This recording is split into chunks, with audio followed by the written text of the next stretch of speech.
focus on mid because that's the middle ground, right? So pay attention, focus on it. Like this mid cuts aren't sexy. They're not throws. They're not like crazy moves. You're not gonna get a high fight. You're not gonna get on full wrestling from a gut wrench. But you're gonna win a lot of Fargo and state titles and national titles and Olympic titles. Right? It's something that you can do when you're 50 pounds all the way up to 275 pounds as a head Greco weight. All right, from all age groups. All right, they're gonna show you there. It's pretty similar. They go right, I go left. So if you go left, grab me. I'll help you out. First things first, just lock. If you're taking it to the right, your left hand's gonna be on top, and I'm getting this butterfly grip. Try it out real quick. If I'm going to the left, I want my right hand on top. I come in here, a little claw grip, squeezing my elbows, keeping it tight, all right? I'll show it up here. Just to get unlocked first, partner's probably gonna be flat, just coming under the armpit. Got my arm over here. I'm just picking him up and driving him over my arm. Then I'm coming under, finding my lock. Keep in mind, I'm going to the right, so my left hand's on top. I'm also straddling his legs here. Just keeps me in good position, keeps him from moving around, and I can get my lock where I want it. I might have to adjust it a little at first. It might not be where I want it. For the mid gut, I want it right about the top of his ribs, all right? I also keep my lock in the middle of his chest. I don't want it too far off to one side. It kind of telegraphs which side I'm going, so he can defend harder, and he can get into some funky stuff, like grab my elbow, backing me off. I don't want any of that. So I got it right in the middle here. Once I get my lock where I want it, then I'm taking my shoulder. I want my shoulder as low as possible. I want it below my lock ideally, or at least at the level of my lock. I don't want it high, because the idea is to collapse the shoulder. The higher it is, the harder it is to really generate a lot of force into that. Versus here, I can really drive into that shoulder. I also don't want to slip off. If you start up high, a lot of times you're going to slip, and then that's where it starts to come over.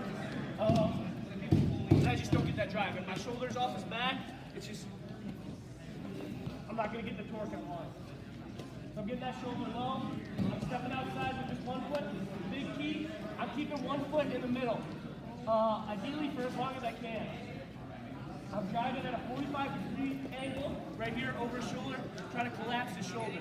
I'm trying to, as hard as I can, I want to break the shoulder into the mat. Yeah. I'm driving.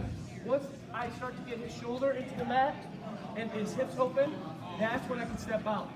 I wouldn't worry too much about stepping out. Don't try to make it a big deal. You'll naturally step out. Just focus on keep driving.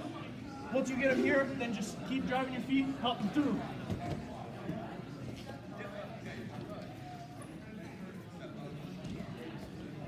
While I'm got Jared, I want to keep my feet moving the entire time. I don't want to stop, all right? I want to get my shoulder low in the position, because that also if it slips a little bit, my shoulder's still in good position to drive. Keep driving, keep driving, keep driving, keep driving. Take it through. Hey, look how much distance he covered. He covered half a mat's worth. All right, that's the kind of drive and forward pressure you have to have. If he's just going to try to turn him in a tight little circle, that's where slips happen. You're not going to have enough force. You're not going to get the turn. Cover mat. Drive him through the mat and go all the way 360 around the mat if you have to. All right?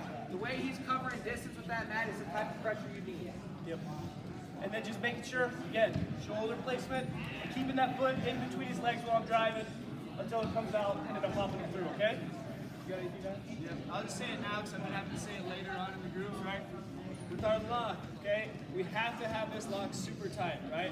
If we fail at our lock, everything else is going to start falling apart later on down the road in the gut, right? So we get our lock here, okay? Look at all this space right here. See all this space I have, right?